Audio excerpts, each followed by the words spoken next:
At Arizona State University, we're bringing world-class education from our globally acclaimed faculty to you. Earn your degree from the nation's most innovative university. Online. That's a degree better. Learn more at asuonline.asu.edu. I earned my degree online at Arizona State University. I chose to get my degree at ASU because I knew that I'd get a quality education, they were recognized for excellence, and that I would be prepared for the workforce upon graduating. To be associated with ASU, both as a student and alum, it makes me extremely proud, and having experienced the program, I know now that I'm set up for success. Learn more at asuonline.asu.edu. At Arizona State University, we've made online education better, smarter, and more personalized so you can go further in your aspiring field. I decided to pursue medicine once I realized that ASU did have the online program for biological sciences. You're still required to learn the same curriculum. You're still being tested on the same content that anyone would be tested on in person. The comprehensiveness of the program prepared me so well for medical school. Explore over 350 plus programs at asuonline.asu.edu. You seem to still be up there somewhere. Maybe I am. There are flying saucers. Supposing they're Martians or something in there.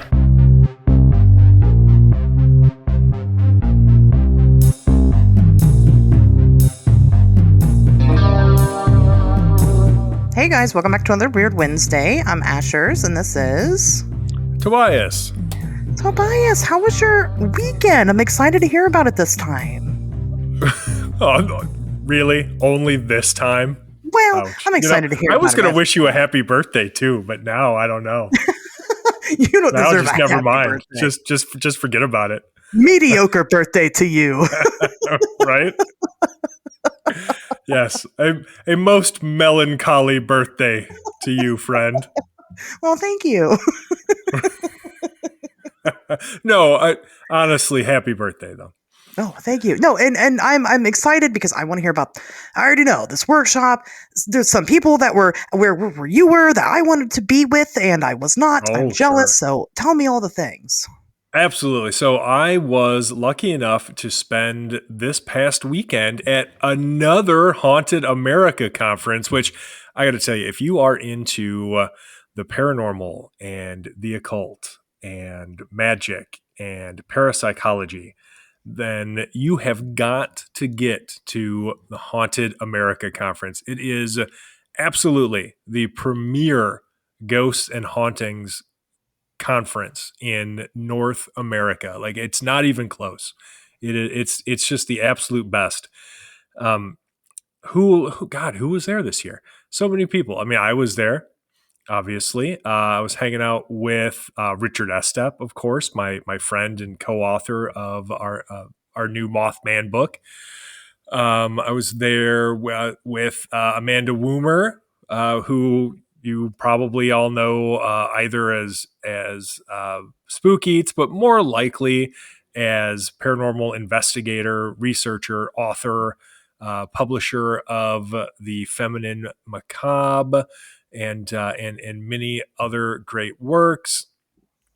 My friend Carrie Bergen, of course, was there. She was talking about haunted dolls, which I know what you're thinking, because most people here know my opinion on things like haunted dolls, but she takes an approach to it that I appreciate, where I think she really concentrates more on sort of the energy that we invest into the idea of those things, and how that likely contributes to this phenomenon. So anyway, that's always interesting. If you get a chance, definitely check her out. God, I know I'm forgetting people right now, and it's going to drive me crazy.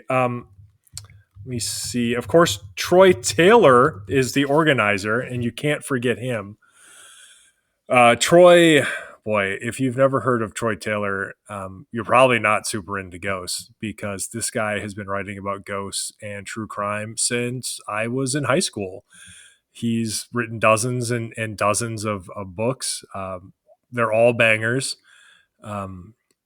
he's written on everything from sex and the paranormal to demonic possession. And he doesn't, again, and this is why I like Haunted America so much, he doesn't sensationalize things. He crafts well-researched, well-written works that I think have real value. This is a conference for readers, which is the other thing I really like about it. It's sure some of us have been on television, but we're not TV people. We're investigators and researchers and writers. And I think that elevates this conference onto a different level. Oh, Victoria J. That's the other name I wanted to make sure to mention. The demon folklorist. I picked up her book, The Black Hours. I had a chance to talk to her for quite a bit too, and that was great. Definitely very knowledgeable. If you get a chance to pick up the Black Hours, I definitely recommend it. I started reading it at my table, and it was just like instantly enthralled in this book. It's an interesting read for sure. It's all about the folklore of demonology, which somebody really needed to cover, and she has done a great job. So definitely check that out. April Slaughter was there, and that was great. Always good to see her. Our workshops were right next to each other, so that was nice. It's like, so this is on this big college campus in a town just next to Alton. It used to be at the Best Western in Alton, but it has. At Arizona State University, we've made online education better, smarter, and more personalized, so you can go further in your aspiring field. I decided to pursue medicine once I realized that ASU did have the online program for biological sciences. You're still required to learn the same curriculum. You're still being tested on the same content that anyone would be tested on in person. The comprehensiveness of the program prepared me so well for medical school. Explore over 350 plus programs at asuonline.asu.edu. At Arizona State University, we're bringing world-class education from our globally acclaimed faculty to you. Earn your degree from the nation's most innovative university. Online. That's a degree better. Learn more at asuonline.asu.edu. Outgrown that like several years ago. It outgrew that convention space, and so it's been moved over to this college campus. And we literally had to walk from like one end of this massive, college building to the other to get to our workshop, which gave us, because we ended up having to go back and forth several times because of having to like carry shit over there. It was a whole thing. It's not super important to the story, but that did give us ample opportunity to sort of catch up a little bit and talk. And I appreciated that, because you don't often get those opportunities when you're at a conference. Like the irony of going to these conferences is there's so many people that I want to see that are there. And it's not just like my friends in this field. Like there are so many interesting like attendees.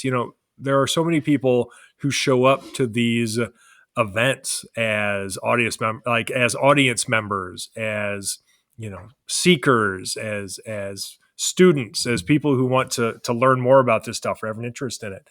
And you just can't talk to everybody for as long as you would like. You're lucky if you can get 5 or 10 minutes with someone before something is pulling your attention in another direction. I wouldn't trade it for anything, but it would be nice just to have like an annual party where everybody that I know could go, and I'm not working the whole time and they're not working the whole time, and everybody can just hang out. But anyway, so Haunted America was great. My workshop went really, really well.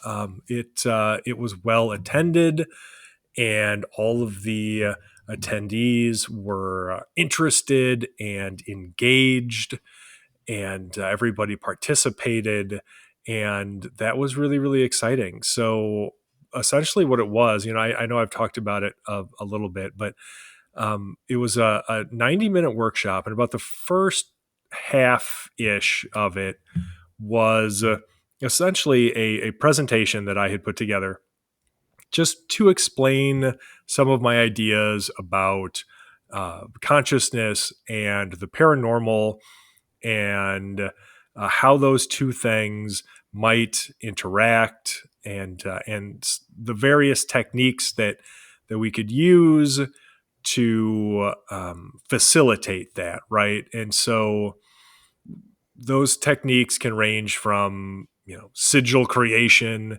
to the Estes method, right? So like there's a pretty broad spectrum of techniques, but that I got a lot of good feedback on. I'm always worried because I have all these weird like intellectual ideas just kind of floating around like all the time, and I can never tell if what I'm saying is, well, I can never tell if what I'm saying makes any sense or if it's just like the ravings of a madman, right? And I try very hard to make these ideas accessible. And so it's so nice after the fact when I will be approached by somebody who said, "Hey, that was really great. I learned a lot. I took notes." And that is like the best feeling, so like that was great feedback to hear from folks. And then in the second half, we did some live investigating. I wanted people to have the opportunity to try out some of what I had been talking about. And so that culminated in an Estes method session, and we had time for 3 different volunteers to wear the headphones and sleep mask and try to relay spirits from the other, or relay messages from the other side, right? And so that was interesting. Long story short, the third person to volunteer, our final volunteer, like they were saying a lot that was coming through the spirit box hooked up to these headphones, and it didn't all make sense, and that happens, and it was fine. So I didn't know if it was just radio chatter, just random noise garbage, or what was going on, but it seemed like some of it was resonating with a couple of attendees.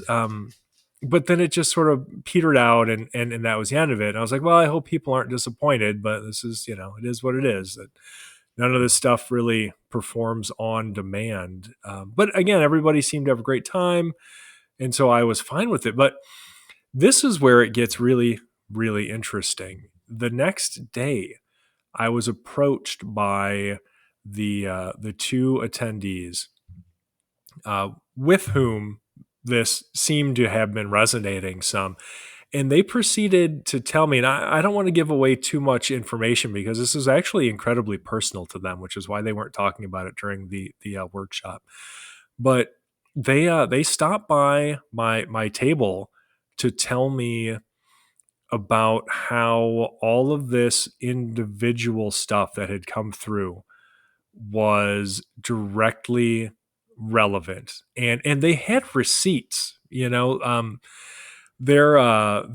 was a word that came through that was in the name of a mental health resource facility that one of these attendees was going to be checking into for substance abuse issues shortly after this conference. And if you put everything together that came through, it built this picture of someone or something essentially reassuring him and telling him that that's what he needed to do.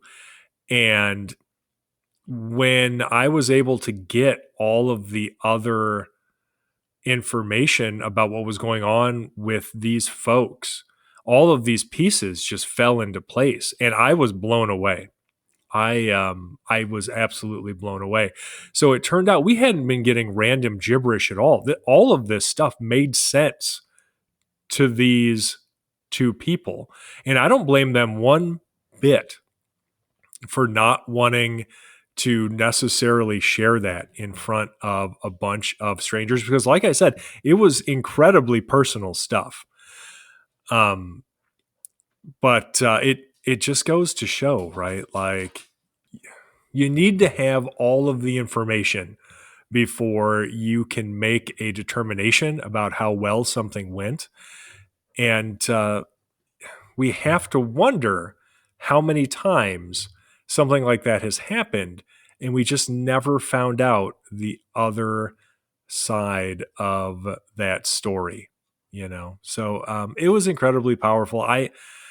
I've lost friends to substance abuse. I'm sure, you know, there are other listeners who have, you know, I'm sure it's touched almost everybody's lives in some way. And so just even being able to help facilitate that message in any way, you know, just, it meant a lot to me. And it just kind of felt like everything, you know, how the universe sometimes just seems to line everything up to get to a specific result. I mean, it just felt like that, like all of the little synchronicities popping off to make sure everything lined up so this specific thing could happen, and hopefully this person will go get help. So yeah, you know, and that, honestly, that's Haunted America.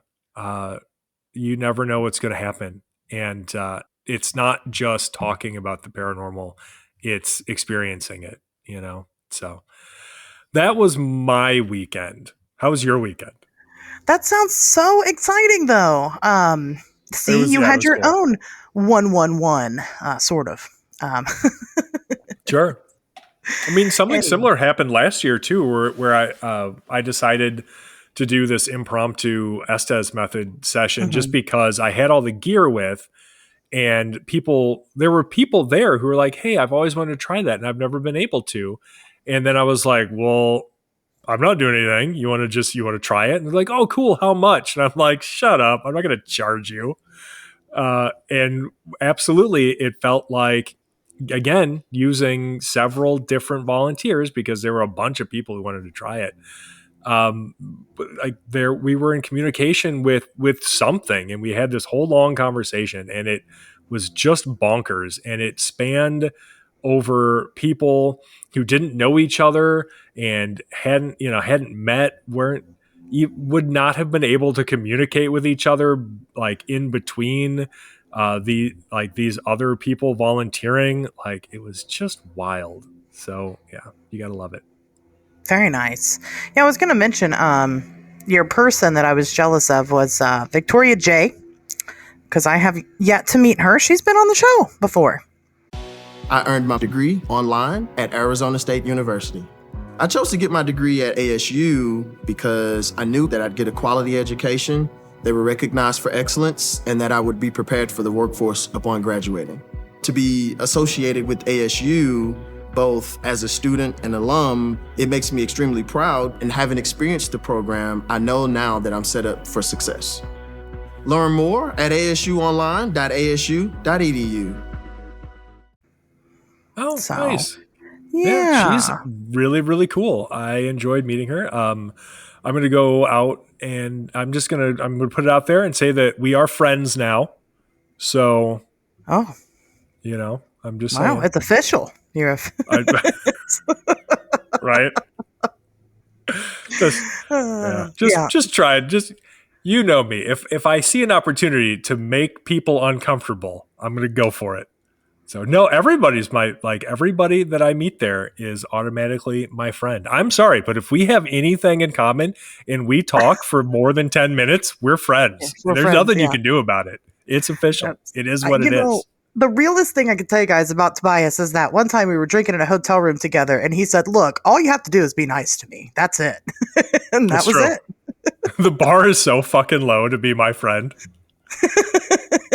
I feel it. I'm friends with Victoria, but I haven't even met her, so I understand. If you come on my show, we're friends. That's Yeah. There you go. how it works. There you go. But I've wanted to meet her for a long time. It's just, the cards haven't aligned yet. But no, she really is a wealth of information. Oh yeah. That's my go-to for demonology, really, because I trust her. So, Yeah. and you guys should too, and you should go buy her book. Yeah, Super she important. has a master's degree in folklore. You should Yeah. be able to trust her take Yeah, on right. this especially this subject, because it is such a specific, like, it's such an interest specific to her. Like she's passionate about it. Yeah. So Yeah, very cool. Well, that sounds like a great weekend. Good for you. thank you. As you mentioned, it is my birthday today. Today is my actual birthday. So by the time you guys listen to this, it Hooray. won't be my birthday anymore. But if you didn't know, then it is still my birthday the day that you listen. So if you're one of the people that's like 3 weeks behind, it's still my birthday to you. So that's how it works. That's the rule. Them's are the rules. I have had a really interesting up and down week. First and foremost, our Patreon meeting was canceled, and that was really unfortunate because I was super excited about being able to sit down with you guys and get weird with you. But I had a power outage, and there's just nothing you can do about that. So there was nothing it wasn't even storming. I don't know what happened to Transformer Blue. It doesn't matter. We were unable to do our monthly meetup. That's okay. We'll do it next month. And then because it was just me, because you were getting ready for Haunted America, Nate had something going on. He had to wrestle a bear or something. And That sounds right. It's just the way it was. So anyway, that got canceled. But I want to shout out our newest Patreon members before I go any further. Well, we have one new member, Zaphid. I don't know how to say your name. I'm going to say Zaphid. Thank you for joining, and shout out to Chris for upgrading his Patreon membership. You're not going to be disappointed. So You did it, Chris. You did it. Proud of you. You're the winner. You're the champion. Welcome. That's right. You climbed that mountain. You did. They are all, but those people, and then all of our other great patrons, they're getting ready to figure out what to expect for July, because they're going to get their monthly tarot card pool this week. So, and if you didn't sign up before that, well, I guess you missed out, but there's still a chance for you to sign up at patreon.com/WednesdaysTalk to figure out what's going to happen to you in August. So, just saying. I mean, you should want to know. You have to want to know, right? It's, just the way that works. Right. It's your life. Take an interest in it. Get your tarot cards read. Damn it. God, I shouldn't have to tell you this. What are you doing? Don't sit around fucking talking about objective fact and scientific blah, blah, blah. Who cares? Read tarot cards. Right? Get your tarot read. Shut up, dork. Fucking loser. Shut up, nerd. Get your tarot card read. But then I had a birthday party because it was my birthday, and that was fantastic. I love being around people. I even got some great gifts, and that was awesome. And then the very next day was like family birthday day, so I did that, and that was great. But during all this, the air conditioning in my car went out, and we're having the worst heat wave that we've had since Satan fucking came to Dayton. So here it is, and I've got no air conditioning in the car. So that's a downer, but I'm managing, right? I'm doing good. Then it's my birthday, and I got to work and take my cat to the vet. But now I'm here recording this show, so I'm having a pretty good time. I think that all of my positives are outweighing my negatives. Okay. That's been great. I think it's fantastic, and I think it's going to continue to be life per usual. So that's a really healthy perspective. Thank you. I am I've been actively working on my next book, which is, I'm not going to lie to you, it's going to be kind of a clickbaity book. However, I am planning some field investigation for that, so that will be really exciting. I guess you guys will have to stay tuned and figure out where I go and what I'm looking into to kind of even begin to guess what it is that I'm writing about. Good luck. All right. So you heard that. That is official permission from itsasherz to stalk her to try to figure out what she's up to. Oh my God, I should dress like Carmen Sandiego. Right, I guess. I could be, where in the world is Carmen Sandiego? And you guys have to try to figure it out. Or I could be Waldo, gender bending Waldo. We'll see. Maybe. Gender bending Waldo. Yeah, Yeah. why not? Why not? I look all right in stripes. Sure. I also received a very, very cool item in the mail that I wanted to talk about real quick. I received a cryptid coloring book. In fact, it's called Cryptids, a coloring book. It is by Arthur T. Neiman III and Jessica Carlozzi. Arthur does the art. Of course, Art does art, and Jessica writes all the tidbits. So it's not just a coloring book. So it's like different creatures, obviously, and then like a bit of the lore about the creatures. It's really fun. I really like it. And kind of don't want to color in it because it's so cool. But I kind of do. Do a good job. Right. I'd have to do a really good job. But what if I don't? What if I fuck up? Oh. I know, right? What if I color outside the line? Now it's ruined, We'll true. see.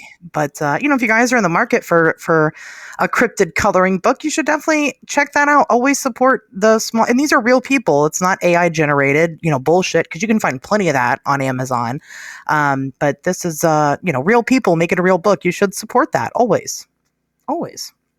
Oh, yeah. So that was my weekend. It was pretty quick.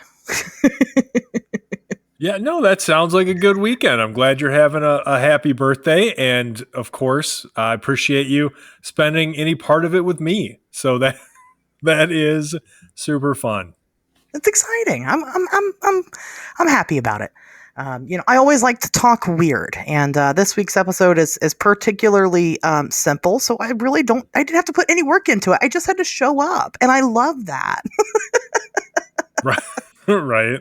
It's so nice when that works out, where you feel like you can just kind of show up and you've already got this base of knowledge that you can draw on to talk about whatever weird shit we're going to be talking about. This is a particularly good one though, because I am excited to see what everybody came up with. Yeah. Definitely. It'll be a good one. But before we get there, do you have any news this week? I have one news. I don't, because I have been too busy with Haunted America. That's perfectly okay, because I have one. This one is kind of some fun news. So last podcast on the left, Tobias, you know who that is? I do. They mentioned me more than once, and it had an appreciable effect. So awesome. Those guys are great, and I love each and every one of them. And I can't wait to corner them at some point and talk to them for at least 10 minutes, and then we'll be friends.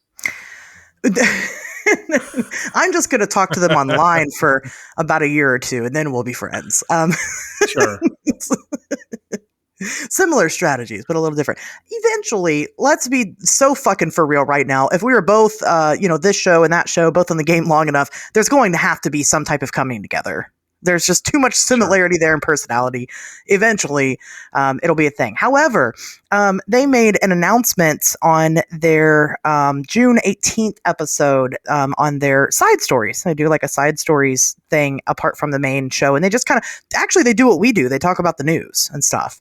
But they make it a whole episode. And obviously they saw our idea for the news and decided it was a good idea for them to do. And I agree with them.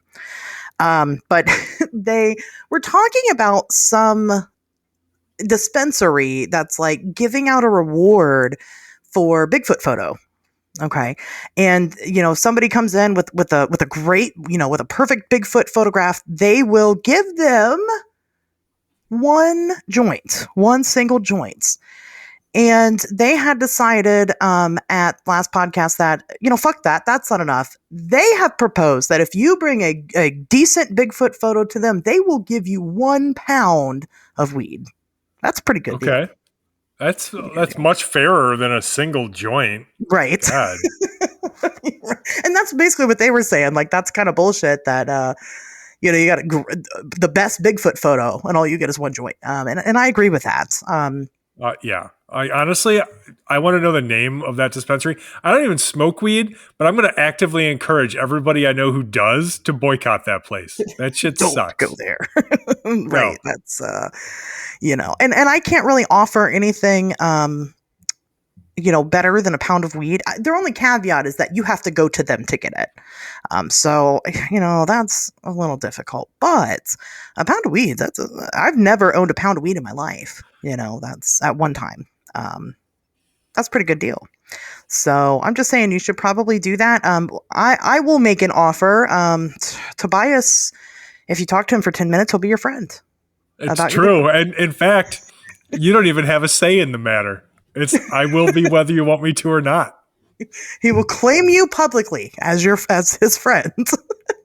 That's right. So that's what I'm offering. Buyer beware. Send in your best Bigfoot photograph.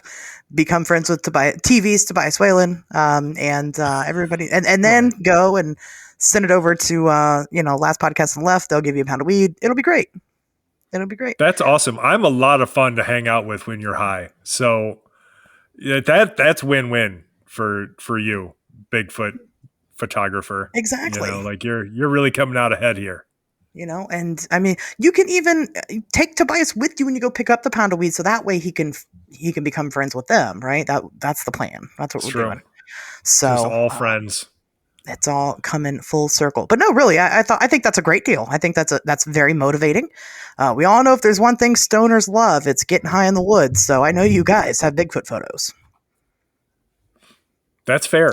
I mean, if you can get them off the couch, then I think you've got a chance, Well, you have to take them. The key is you got to take them sober, right? You got to build it up for a week straight. You're like, we're gonna go hiking, and we're gonna smoke a fat fucking blunt while we're out there. We're gonna find the perfect spot, and they're all about it. And they make sure they wake up that morning. They're like, I'm not smoking.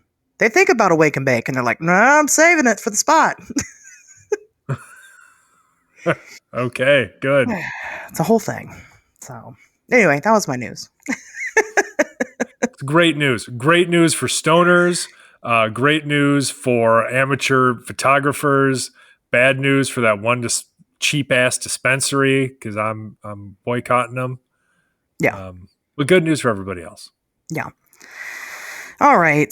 So, obviously, as you could tell by the title, this week is kind of a fun week. We get to not really deep dive a topic. We get to deep dive our listeners, I guess. Maybe you get to deep dive us?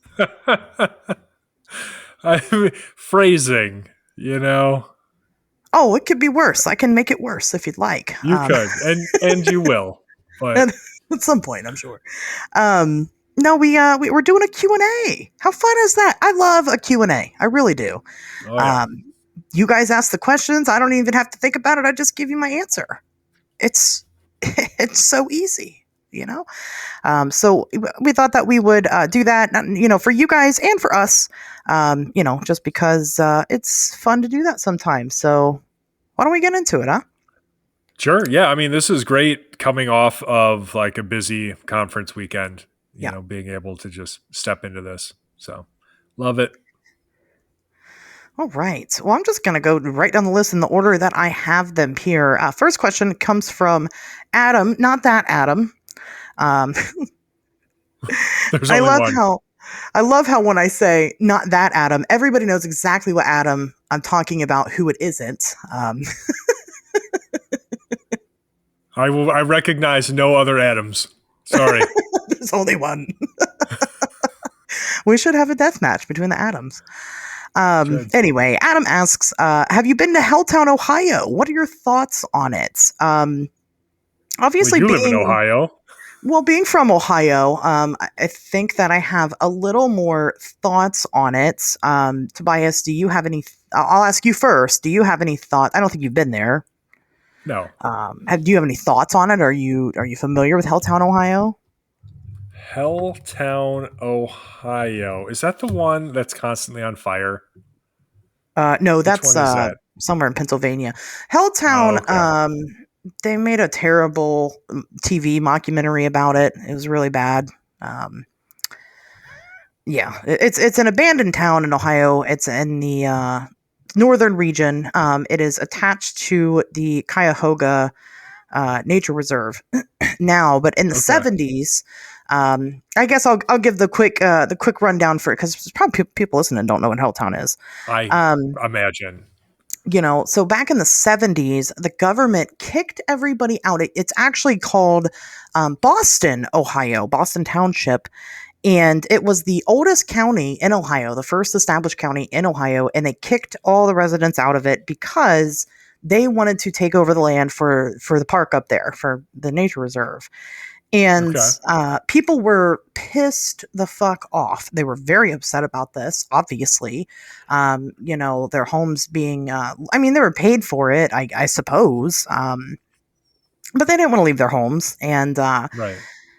because it became a whole town that was essentially abandoned, right? It still had houses and stuff. Well, the government's supposed to then, level it and make it part of the park. And it took them an embarrassingly long time to do that.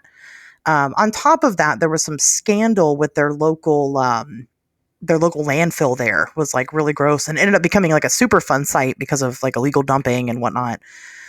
So you had a couple of things going on. However, as it typically does, this over time would turn into ghost stories, basically.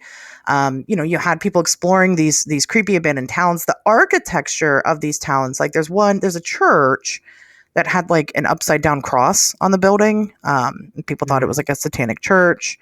There was like a abandoned school bus, and people, made up some weird backstory about the haunted school bus.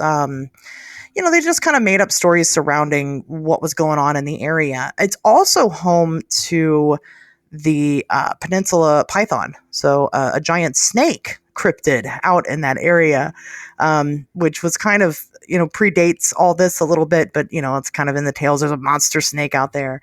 Just a lot of general lore that you get with these abandoned towns, pretty much. And then they made the TV documentary, or the mockumentary rather, and they painted it as if the government had come in and forced everybody to move out because a Wendigo lived there and apparently had killed some teenagers or something, and so they were trying to protect the people. Of course, none of this was real, but much like the Mermaids mockumentary and the Megalodon mockumentary, people ran with it, and they still do to this day, talk about it. So, yeah, there you go. That's basically Helltown, Ohio. I do have some weird stories to share about it, though. You ready? Okay. Ready for this? Sure.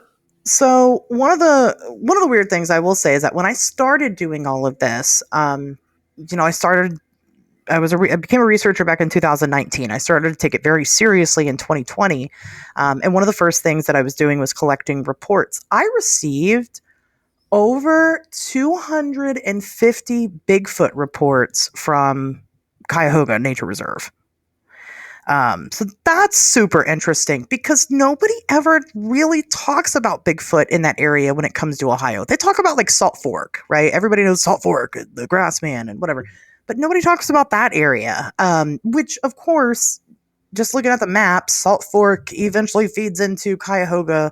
All that feeds into Pennsylvania. And, there's tons and tons of places that a Bigfoot could potentially live. So it seems like Bigfoot country in that area. On top of that, one of the first ever, and I've told this story before and I'll tell it again, one of the first ever Mothman witnesses that I personally interviewed had an encounter with a strange winged humanoid in that area. And it's a super cool story, so I'll just share it real quick. I was trying to find people who had seen Mothman. One of my old bosses, she gets a hold of me. She says, I saw it and my mom saw it too. And, so I sit down and I talk with them. They tell me their Mothman stories. My ex-boss, she had seen it right outside of their home in Beaver Creek, Ohio, just kind of hanging out at the tree line there. Beaver Creek kind of backs up to a lot of, kind of farm tree area. And she saw it in the tree line. The mom, however, had seen it twice. She saw it casually walking down the street, she says. It was really weird. Okay. It moved very strangely. She didn't really know how to describe it.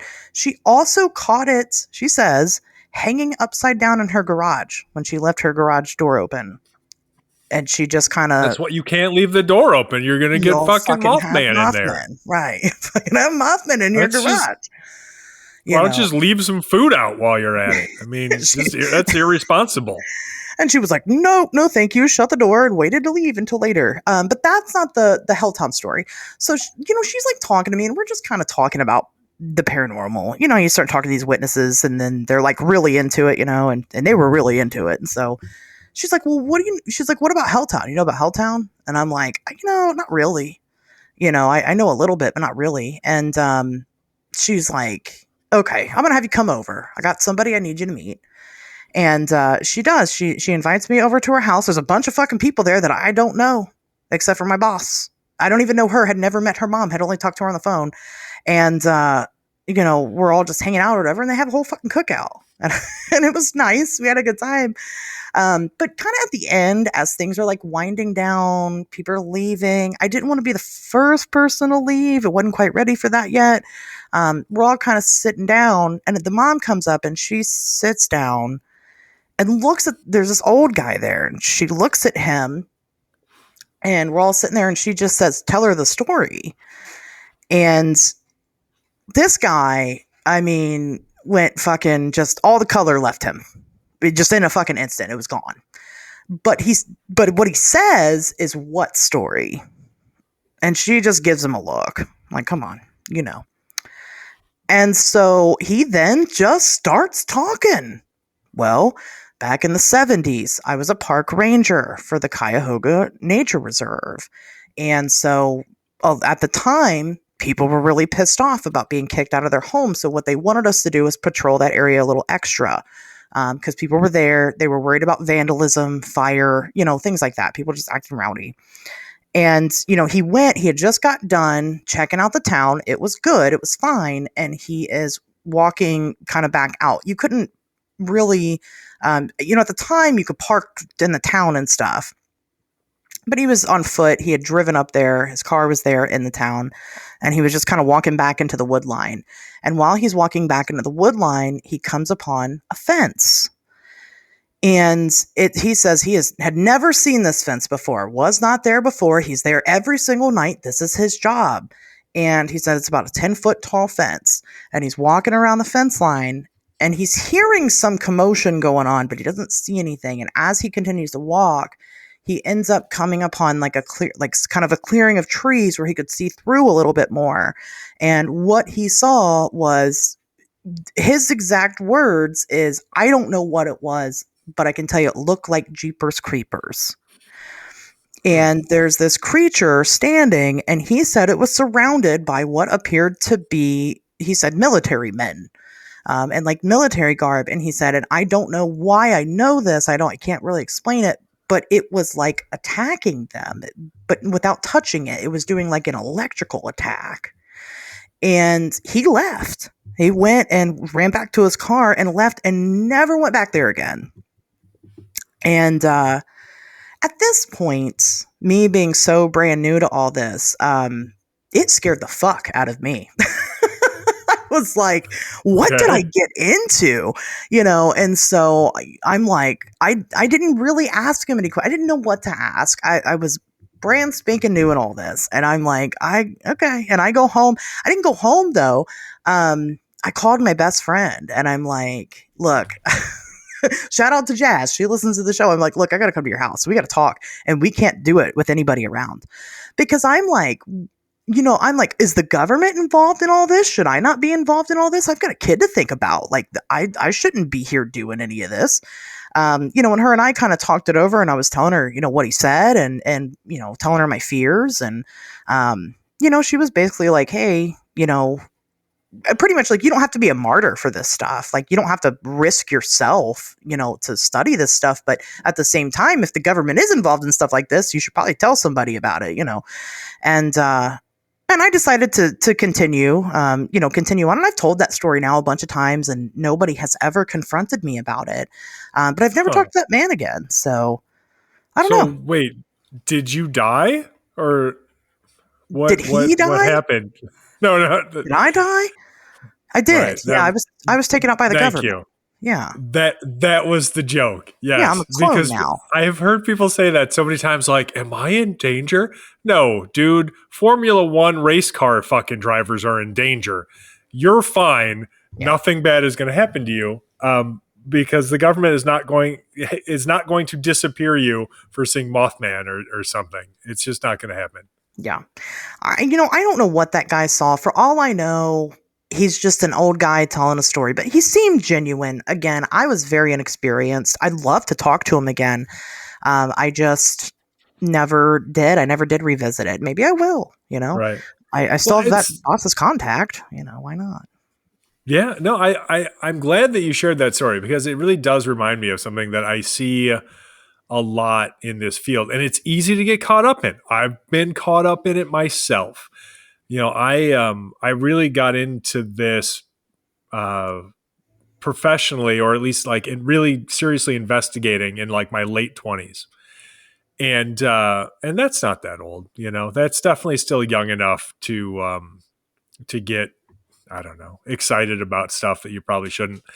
And it, like when I first started, it was easy to talk myself into the excitement of being part of this huge drama, this dangerous thriller that I think people imagine that they want to find themselves in, but don't really want to find themselves in, because if any of that shit actually happened, it would suck super hard. So I mean, it just is what it is, but people need to be reminded that that's not real. We don't live in a Hollywood movie, so stop it. Well, right. And that's what I say, that's why I always end the story with, I've talked about the story now so many times and nothing's ever happened. So, but my original theory, I'll tell you guys, why not? We're here. We're doing a Q&A. My original theory of Mothman was real fucking stupid, but I'll share it anyway, because that's what I thought. Cool. And this is how you grow. Was that when the Roswell crash happened in 1947, the government did not only recover alien bodies, did not only recover a spaceship, but the spaceship was here because they were, building some type of galactic zoo. And the reason why aliens come and visit is to pull DNA. And so they don't just have DNA of creatures on Earth, but they have DNA of creatures everywhere.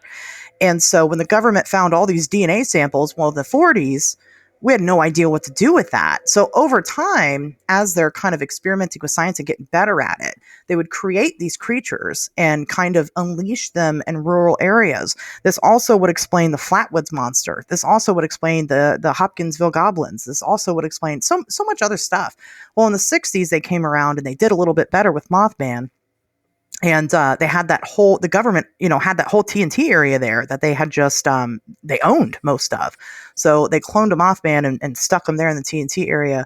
And eventually he died, and that's why nobody saw him again. Obviously, I was dead wrong, but that's what I thought. That's what I thought. What was the point of that? Like, why would they do that, though? Just to study it just and for see fun? How it is, what it does. Yeah. But that's not a controlled environment. You'd think they would have. Okay, you already admitted that it was stupid, so it's fine. Stupid, we don't have to go on and on about it. It doesn't make any sense, but It's not the dumbest thing I've ever heard. So whatever. But that is what I originally thought, and you learn. Like I said, like Tobias said, you kind of get caught up in the conspiracy of it. But when you start picking it apart, like Tobias just did, it's real easy. It comes undone really quick, right? And so. When I talked to that guy, that's in my mind what I had, what was going on here. And I was like, oh, fuck. I can't be involved in this shit. So, long story short, since then, I have not been to Helltown. As a matter of fact, it's not what it used to be. You can find people doing like YouTube video tours and stuff. And the only things, like the church is gone, that creepy bus is gone, all the cool shit is gone. Most of the houses are gone. But there are people that find like locked barns and stuff with nooses hung up in them, and it is fucking weird. But that sounds like some dumb shit some kids might do and then film it and go, look, I found something creepy. Who knows? Maybe to them it's legit. Maybe some past kids did it. Maybe it's just a fucking random racist in the middle of fucking nowhere, Ohio. I don't know. But I don't think the hype is really there. And what they have actually started doing now, because it took them so long to demolish most of this town, people are now fucking buying land there and building houses there. So there's people that live there. You can go there, but people do live there. Leave them the fuck alone if you go there. Yeah, I mean, honestly, that's the thing. And So, here's that's my opinion on it. what, I don't know, a lot of people probably don't want to hear. By the time a story like that gets out, it is too late for you to find any cool shit. Go find something else. Like, appreciate the story, but just go find something that everybody doesn't already know about, because that's going to be the only chance you have at an interesting, uncorrupted, actual experience. So that's my advice. So I guess that's, Tobias, do you have any thoughts on Helltown or the alleged winged humanoid encounter that happened? What do you think about that guy? Oh boy. I mean, it's tough to say, I don't know the witness and I've never met him.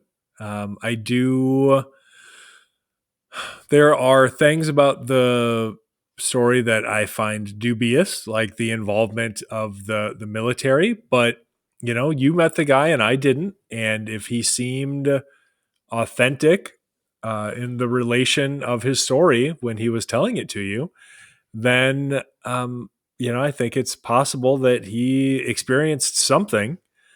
And what that thing was, I have no idea. But I'll tell you, a winged humanoid using electrical powers against members of the military, that's a new one to me. It sounds very sci-fi. It does. Well, it does sound very sci-fi. I'll tell you, it sounds like evidence of something akin to the ultra-terrestrial hypothesis is what it sounds like. It sounds like if he really experienced something paranormal, I doubt it was actually what he saw. You know what I mean? Like, if he experienced something paranormal, I think that the paranormal thing he experienced put on a show for him specifically. And he didn't, at no point was there actually a winged humanoid using electrical powers against members of the military. But I might buy that, that something influenced him into thinking that, Yeah, it's a very, it's a weird one. Like I said, I'd like to, I'd talk to him again now that I'm better at what I do. But for the most part, like, these were really simple people, but also simple in the fact that they seem like they watch a lot of TV, but don't read a lot of books. Sure. I mean, that's fucking most Americans at this point, sadly enough. And that, so I didn't feel like they had any other knowledge, but then again, at the time, I don't even think I had read Mothman Prophecies yet at that point in my life. So they probably had more knowledge about the topic than I did, I had some knowledge, but not a ton. So anyway, that's my piece on Helltown. Great. Nailed it. Oh gosh. All right. So next question is from Chad, who just upgraded his Patreon membership. We talked about him earlier. Hooray, Chad, you did it. We're proud of you. So Chad's a paying customer, so we really got to perform for this one. Oh God. Oh wait, I'm Pressure's sorry. on. Chad is not a Patreon member. I was mistaken. So we have to fuck deliver off, it very Chad. poorly. Yeah. God damn it, Chad. I trusted you. I'm sorry, Chad. I didn't mean to pick on you and use you to advertise my own Patreon on my own show. Which episode was the most fun one so far? That's tough because we always have all the fun here. We do. It's always the most ridiculous. I enjoyed the Montauk Project because it's so fucking out there. I like the Emilchin, UFO encounter with the fucking pile of birds. That lives rent free in my head. Sure. It's tough. Sam the Sandown Clown's always good to talk about. Yeah. I mean, these are all just like recent ones. I don't know. I couldn't remember what I was talking about a year ago. So Some of them stick a little better than others. It really depends. That's tough to say. Sure. I'd say, okay, in a general sense, the most fun episodes for me are the high strangeness episodes. So anything that's very strange. I had a lot of fun when we talked about I really liked the Kelly Hopkinsville Goblin case. Mm-hmm. I felt like that was a good episode. Not just because it was super fun to do, but because it was a good opportunity to talk about some of the aspects of the investigation that were happening at the time that I know that most people are not aware of, which is too bad. So that's a good one for me. Anytime I can mix like comedy and fun and education, like all together, like if I feel like I have covered each of those strongly, that's a great episode to me. Those are the ones that I really like. And I feel like Kelly Hopkinsville was one of those. I mean, you're right. The Montauk Project was one of those. I had a great conversation with Richard and our friends Mike and Aaron. Oh yeah, Aaron Taylor was also at Haunted America, and she's great. She's a mental health professional, and she was talking about mental health in the paranormal. So definitely check out her books if one is so inclined. But we were talking about the Montauk. I don't remember how the hell it came up, but the Montauk Project came up at dinner after the conference. And I got to educate them all on Preston Nichols doing hand stuff with dudes to deprogram them. So that was great that for you. Yeah, and now deprogramming someone is just a euphemism for jerking them off. Yep. That's an inside joke that we will always be able to share. Oh, I was happy I could give that to my friends. Yeah. So see, that was the episode. That was the gift that keeps on giving. Mm-hmm. And giving and giving and giving and giving. It is tough because I've been doing this show for fucking ever now for over 5 years. And I rarely miss a Wednesday. I used to be able to say I don't miss any, but we've missed some here and there. And so, there's been a lot of really great episodes. But I love doing the show. So it's hard to say what's my favorite because I've never been disappointed. I've never been like, oh man, that really sucked. So right. It's always a good time. Even if it's not like, sometimes we'll get done recording and I'll kind of be like, that episode was okay. Whether it be the topic or just maybe it's because we recorded on a Monday and I'm feeling some type of way about it, or whatever. But it's never bad. It's never like, it's just like, whatever, we'll get them next week. So. Oh, sure. I mean, this is a weekly show. Like they're not all going to be the literal best episode ever, but they're all good. So. Yeah. No, I agree with that. So it is it's tough. But like I said, some points, they live rent free in my head and that's okay. Some of our jokes, man, we're so funny sometimes. Sometimes I turn the show on and I'm like, oh my God, we actually are really funny. Right. As dorky as this sounds, I remember, this was months ago, but after we were done recording, Emily actually came up to me and she was just like, you guys are actually really funny. I was just like, well, okay, thanks. One, you have to say that, you're my wife. But two, what do you mean, actually? Like you didn't expect us to be? Hurtful and mean. Wow. I mean, she's got to listen to your bullshit all the time and I don't, so... It's true.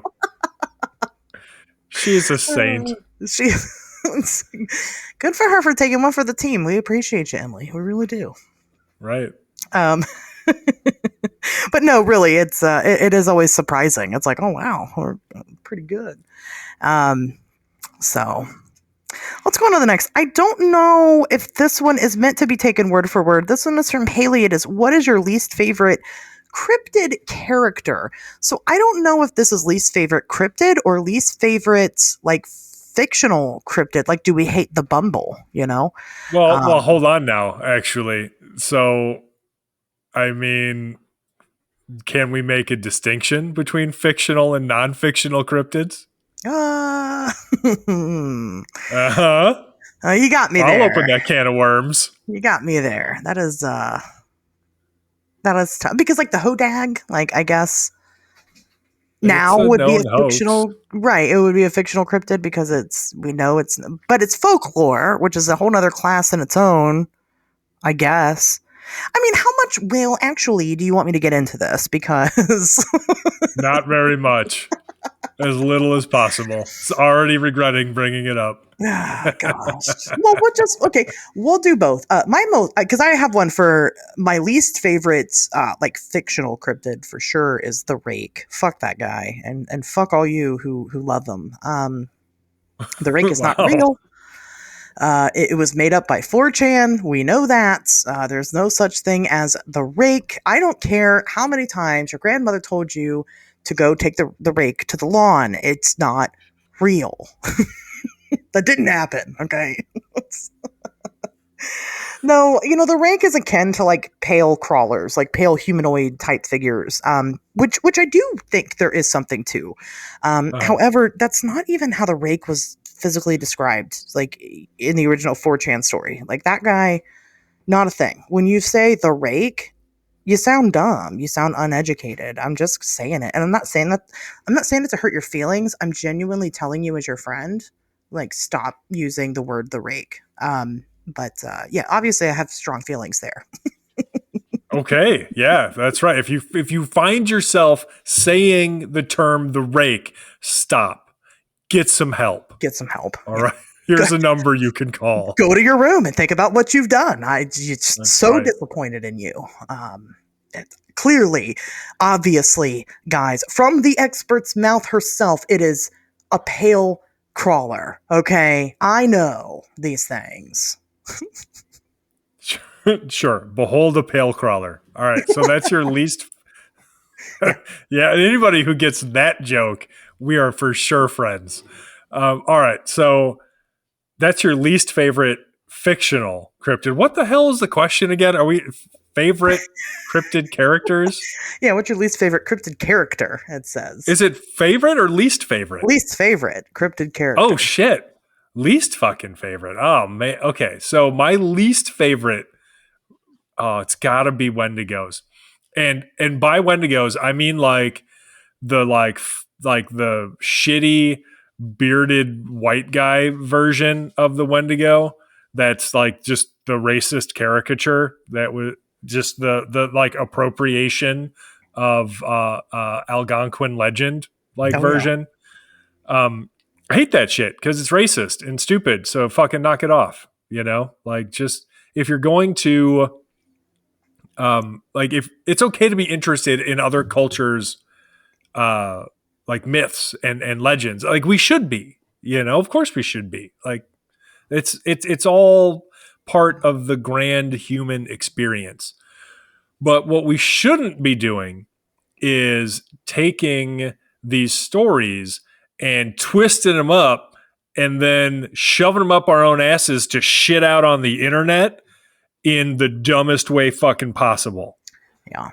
So knock that off. You want to talk about the Wendigo, that's fine. Get somebody who knows what they're talking about. Call Chad Lewis or somebody and actually, just whatever. Find some reasonable source. If you can't actually speak to an indigenous person who's willing to talk about it with you, and some of them, nay, most of them won't be. But, if you can't get that, then find somebody else who knows what the hell they're talking about and learn about what the actual cultural belief is and not just some shitty racist creepypasta from the fucking internet people. Ugh. Just do better. I know I say that a lot, but I mean it every time. Do better. As your friend, do better. Right. All right. This one's from Michael. He asks, does the Mothman exist? Define exist. Fair points. I don't have a choice but to say yes because I saw it. And, that is hard to put out there, I guess, but that's the reality of it. I mean, I can't tell you that it goes by Mothman. I have no fucking idea maybe his name is, I don't know, Phil. I have no idea. Maybe. Phil Mothman. Phil Mothman. But I saw something that other people tend to describe in the same vein, and it had the same effect on me going forward that it seems to have on all the other people. So I'm pretty sure that's what it is.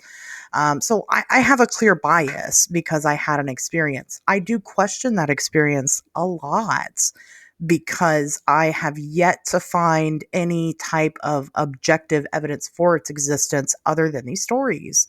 And I'm a very, scientifically driven person for the most part. But weird shit happens, and that's where it is. But I'm gonna go ahead and give it a hard yes, a very hard yes. I'm gonna stake my flag. All right, a hard yes. Hard yes. Yeah. No, I mean, happy birthday to you. Thank you. I believe that he exists. So to me, he does. Sure. That's kind of how that works. I guess. I think that's pretty similar to how I would answer that question. If whether or not Mothman exists, I think that a phenomenon that we have labeled Mothman exists. Whether or not that phenomenon represents a physical being or some sort of more ephemeral phenomenon, I can't say, but I would lean towards the latter rather than the former there. But I would be willing to say, exactly what I just did. There is a phenomenon that people experience that we cannot necessarily explain that has been labeled Mothman. That exists. Okay. Question answered.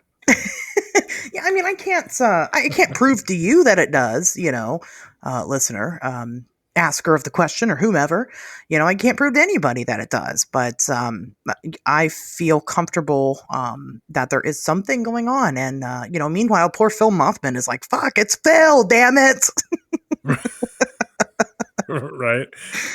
He's just so embarrassed, and his wife's ashamed of him now because he can't stand up for himself and make us call him Phil. And she's just, you're barely a man, Phil, let alone a Mothman. Yeah. She's kind of a harpy, Nice. That was pretty good. I mean, that's, I think, again, the best way we can answer it. We can't prove to you that it does, but I think we both believe that it does. So there you go. Sure. So on the opposite end of the spectrum here, we have UFO Squatch asks, favorite cryptid. Oh. That's a hard question to answer for me. It depends on what I'm looking into at the time. I'm one of those people. Everything's just like how everybody's Tobias's friend. Everything's my favorite, and so right. It's hard to pick. I hear you. It's tough. That's like telling me to pick one of my favorite kids, even though I only have one. Right, and I still struggle with that. I'm like, well, how do I choose? Right. I mean, are you allowed to count the cats? Because I mean, that would make things interesting. It depends on who you ask. Some people say yes, and some say no. I do though. I do count the cats, and they always win. So that's Well, smart money is always on the cats. So, it's hard. First of all, what is a cryptid? That is something that people argue with a lot within this community. I'm a little pretentious about my cryptid. I go based off of Heuvelmann's, Bernard Heuvelmann's definition of cryptozoology and what, basically what a cryptid would be from that. Tends to be some type of flesh and blood creature that there's a lot of anecdotal evidence for, but no physical evidence for, not recognized by science, sometimes extinct creatures. I don't want to say it's Bigfoot because that's too vanilla of a cryptid. So I can't say that. That's true. So, very basic answer. Yeah.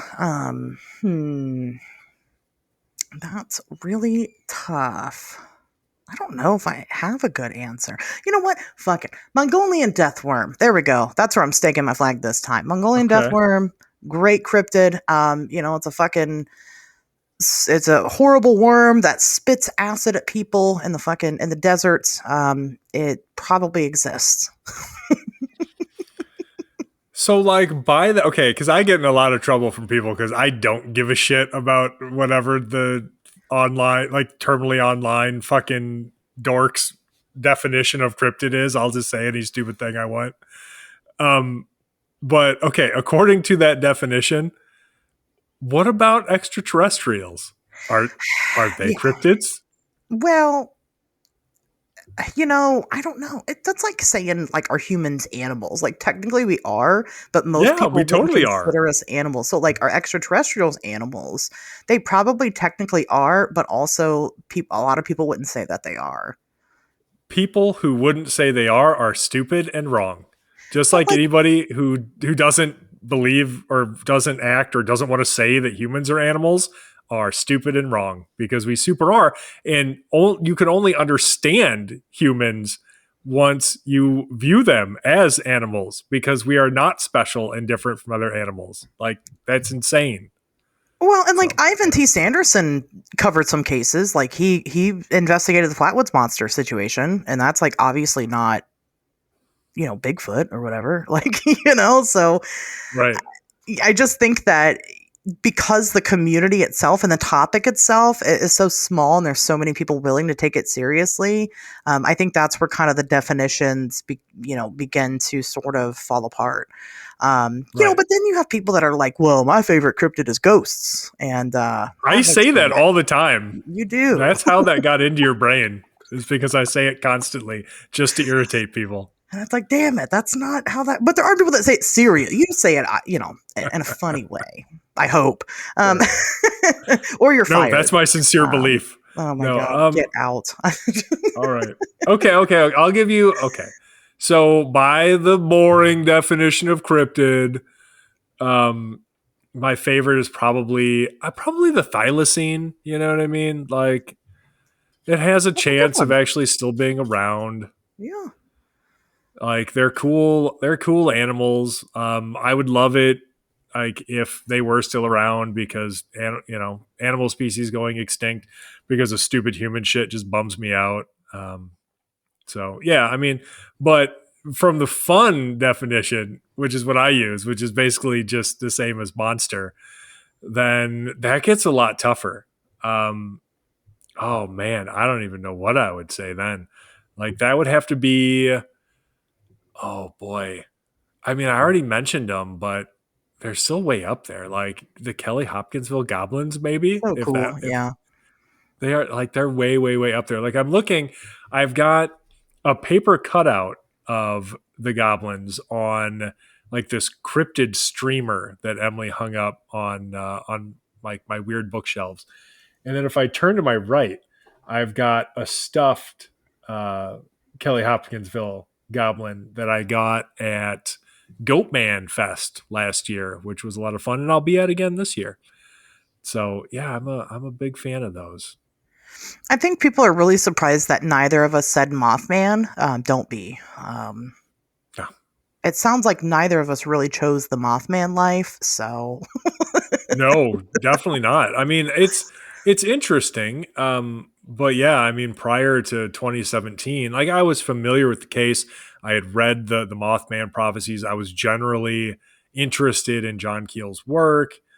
But I mean, I wasn't like obsessed with it or anything. It really wasn't until 2017 that I was sort of forced to have an interest in it when I started covering that story. So yeah, it is a fascinating phenomenon. It's just, it's right, just my not favorite. Yeah, it's just by it's default. Not Kelly Hopkinsville. No, not goblins. I like sea monsters a lot too. I like lake monsters, but they're a little tougher because it's a little more obvious that, like, if there's something living in a lake or not. But sea monsters like Caborosaurus, Caddy is one of my favorites. Just because I was a it's so genuine. You know, there's that body that we really never got to identify, that we have pictures of. There are countless fishermen that just kind of like, you know, they were like, well, yeah, this thing lives out here. We've caught a couple babies, but we just released them because we don't know that they're undiscovered. You know, I mean, it's neat beyond just the photo of the carcass that we get. Right. So. No, that's a good one. I also love sea serpents. That was one of my first cryptid loves as a child was sea serpents and lake monsters. I was a big Loch Ness Monster kid. Mm-hmm. I still love Nessie, even if it's increasingly unlikely that there is any surviving population of plesiosaurs. And can we just not with the ghost of a dinosaur shit? Like that lake isn't even old enough to have ever had plesiosaurs in it, let alone the ghost of one. So like, ugh, you guys, What? I'm just saying. Come on, Tobias. You want to sound dumb? Start saying shit like that. No. Listen, Nessie was a demon that Aleister Crowley summoned to the lake. We all know this. Come on. Damn it. This is fucking 101. Paranormal 101. Okay. That's true. Oh boy, there's egg on my face. Oh, I'll be eating crow tonight. Forgot about Aleister fucking Crowley and summoning demons. How dare that guy's you? a piece of shit. You know, there was also that other guy that we talked about. I can't remember his fucking name already. We just talked about him not that long ago with his puppet, this fucking Nessie puppet. He was having the orgies and shit out there in the. Anyway, it doesn't matter.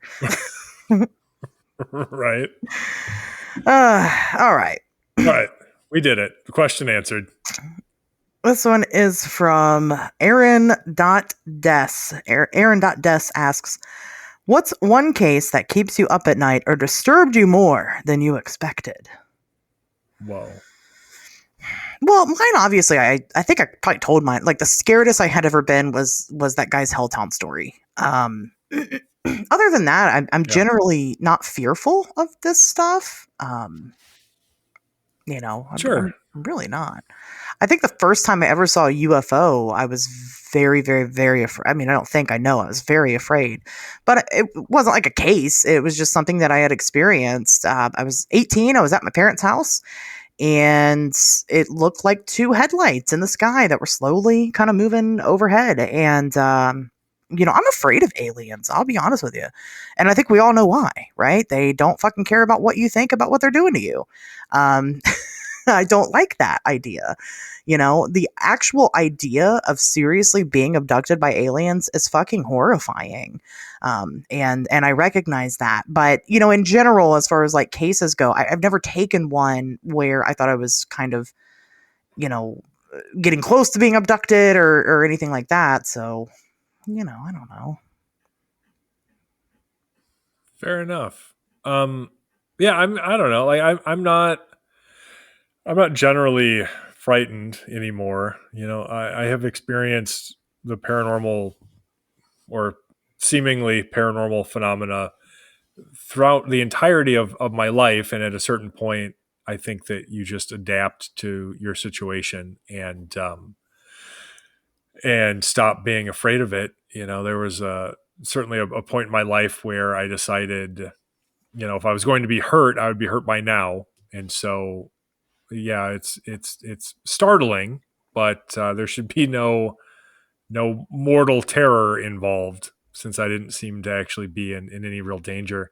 I'll tell you, though, one case that I had that I investigated that was profoundly unsettling came, this would have been probably 5 years ago. And there was a woman named Olga in Rogers, Minnesota, who had reached out to me because she wanted to tell me about a shadow person encounter that she had at her house. And so it had taken place years. It had started years before, and I guess there was a more recent event that had prompted her to get a hold of me. But really, anyway, as the story goes, it had started one evening when she was on the phone with a friend of hers, and she happened to look at the stairs going from the first floor to the second floor.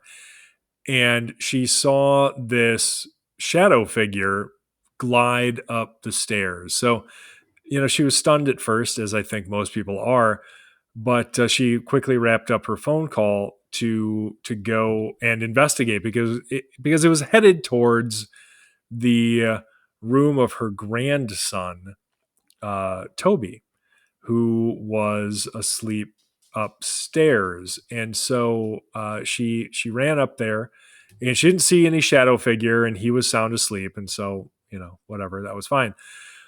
But the next morning, he jumped into bed with her, which was not unusual. Now, she had custody of him, and so he lived there, and it wasn't unusual for him to wake her up in the morning because kids get up early. And I should mention, at the time, I think he was like 4 or 5 years old, and so he jumps into bed with her, and she's like, all right, I'll get up. I just got to go to the bathroom, and she's walking into the bathroom, and he comes sprinting in after her. Now, that was unusual. And he looked frightened, and so she asked him what was going on, and he mentioned something about this red-eyed monster that he had seen that was watching them, and he didn't like that, so he ran after her. Now, this led to a variety of phenomena experienced by various members of the entire family. So she had a daughter and a couple of daughters and a son, and they had experienced strange things, including balls of light, other shadow people sightings. I believe the son experienced the feeling of something sort of sitting in bed with him that he couldn't see, which is relatively common in ghosts and hauntings, as it were. And so originally she was curious about whether or not her house was haunted, but there was one final story that she told me, or experience. Story doesn't really do it justice. Story makes it sound fake, and it's not fake. This one experience that she mentioned, and this is what really stuck with me. So she had I should say Toby's cousin was staying over. So his cousin was staying overnight, and they slept in the same room, separate beds, same room, while he was staying over. At this point, Toby did not like to stay. He didn't like to sleep in his room, and he never, I guess, fully articulated why. He just said that he didn't like it, and so he was staying over, and I guess the cousin, that is, would often wake up at night. He just wasn't a deep sleeper. It wasn't unusual for him to wake up. And so he said that he had woken up that night to see this shadow figure, and it was seemingly just observing Toby while he was asleep in bed, just standing there, just watching him. And when the being became aware that the cousin was watching him, it just vanished. And hearing that, I mean, even today, just recounting it and thinking about it again, because I'll forget about it for, certain spans of time, and then something will bring it back up, and it just starts all over again. It gives me chills, because that's my experience. I didn't think anybody had the exact same sort of experiences as me, but this kid has. Well, first of all, we have the same fucking name, which is weird enough, but seemingly just being observed by shadow people while you're asleep, when that's interrupted and they can tell they're being observed, they just vanish. even the other stuff, the symptoms of a haunting, the balls of light, all of that stuff. But the shadow people, I mean, that really drove it home to me, and what they were doing and their focus on this one kid. I was that kid. I grew up as that, like I was that kid. Yeah, like that one, that stuck with me. I think it'll always stick with me, and there are just cases like that, because you investigate this stuff long enough and you see all of these seemingly disparate cases, all of these real weird cases where you're like, well, I don't know what the hell this is. I'll probably never see another one like it. And then you do. And that corroboration, it just makes it all possible in a way that maybe hadn't existed completely for you previously. And that reality, when it sinks in, is impactful. It's powerful, and it can be unsettling. So yeah, that's the one for me. That's the most unsettling case I think I've ever had. But was it validating for you? I mean, I knew that I knew that I had these experiences. I didn't know what caused them. And I guess hearing somebody else have the exact same experiences at that point, really, I don't know. I guess it was validating. I mean, I'm not sorry that that case crossed my desk. I'm not sad that I interviewed Olga about it, right? And yeah, I suppose certainly it was validating.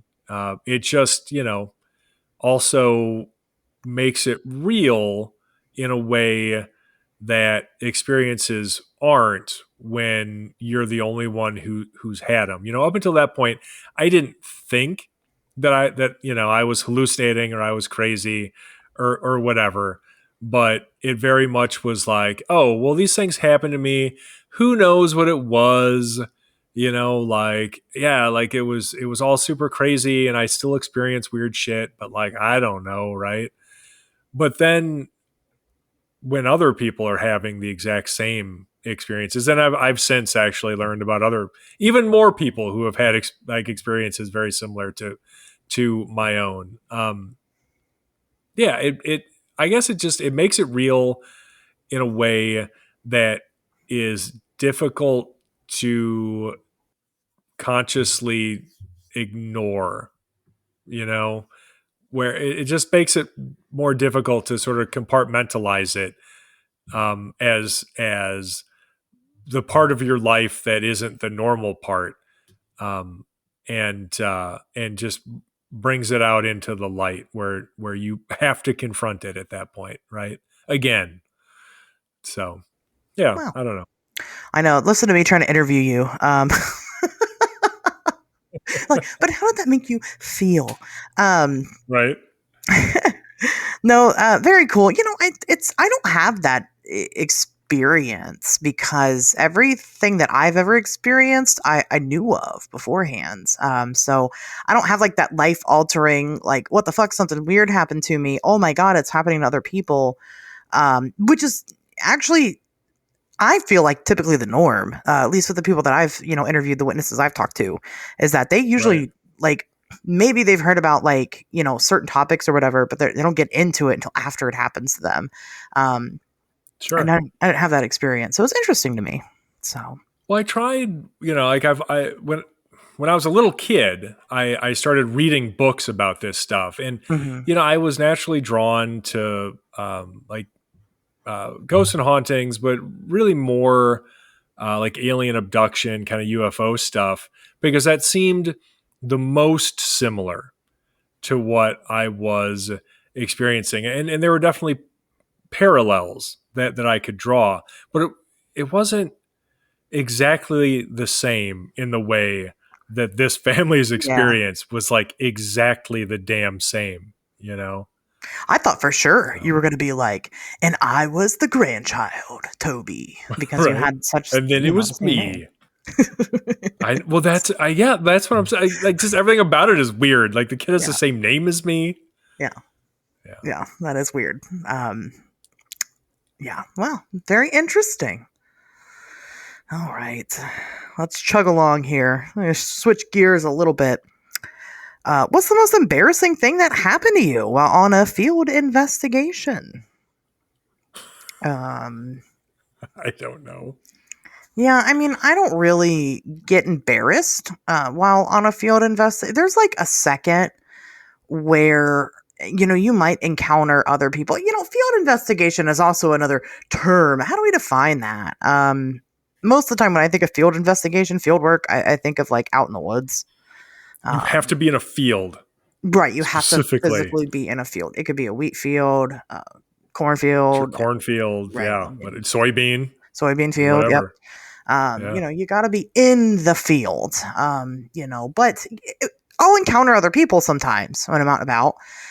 And especially if you're doing weird shit, you know what I mean. Tobias. Oh, sure. I do. I remember we were out in the Kettle Moraine State Forest, and I think we were setting up for like a CE5, and some dude just comes like jogging through with no shirt on.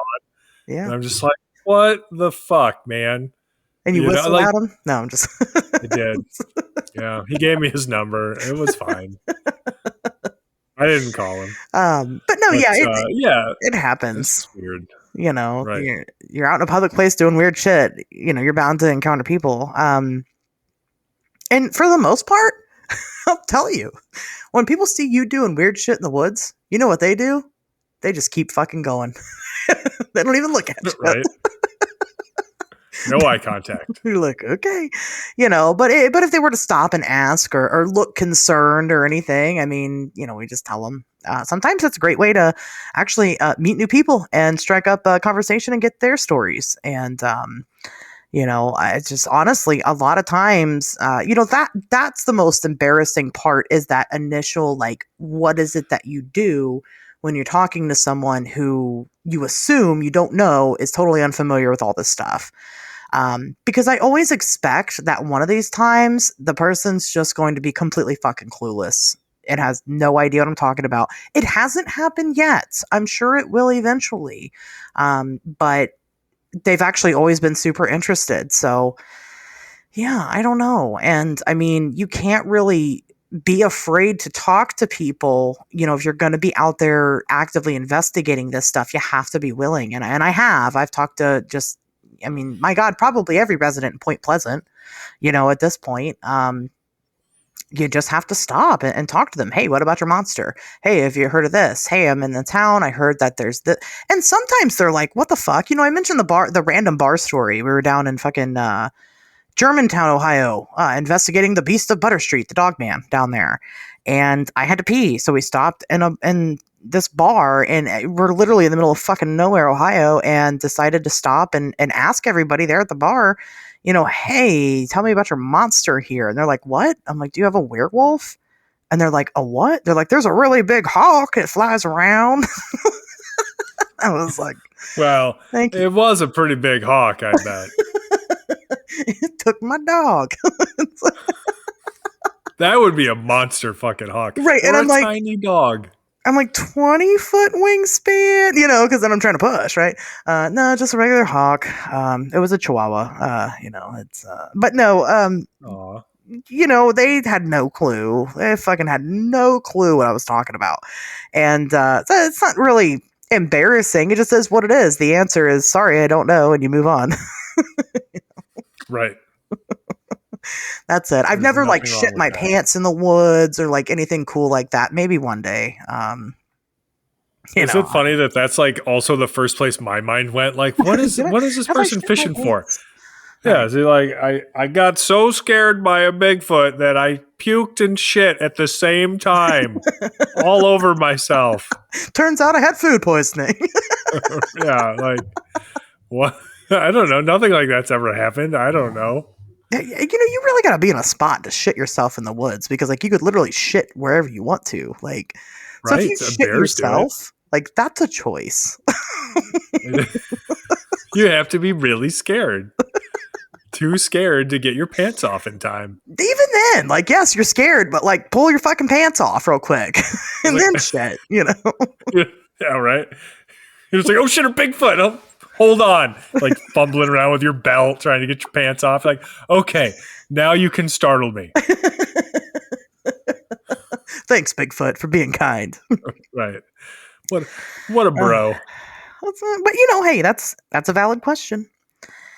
Sure. No, I know people who have been like, who have like farted in ghost investigations and stuff, and they'll have to be like, "Oh, yep, that was me," because that's the thing you have to do if there's recording equipment going, because otherwise they will capture your fart and somebody might think it's a fucking EVP or something, A ghost fart. Yeah, but that hasn't happened to me, so I don't know. That would be hilarious though, and I wouldn't even think it's embarrassing. I would just think it's awesome. No, yeah, I talked about my daughter farting in the TNT igloo, and it was awesome. I'm very proud of that. Yeah. So there you go. You know, but she did it on purpose, so it wasn't an accident. Right.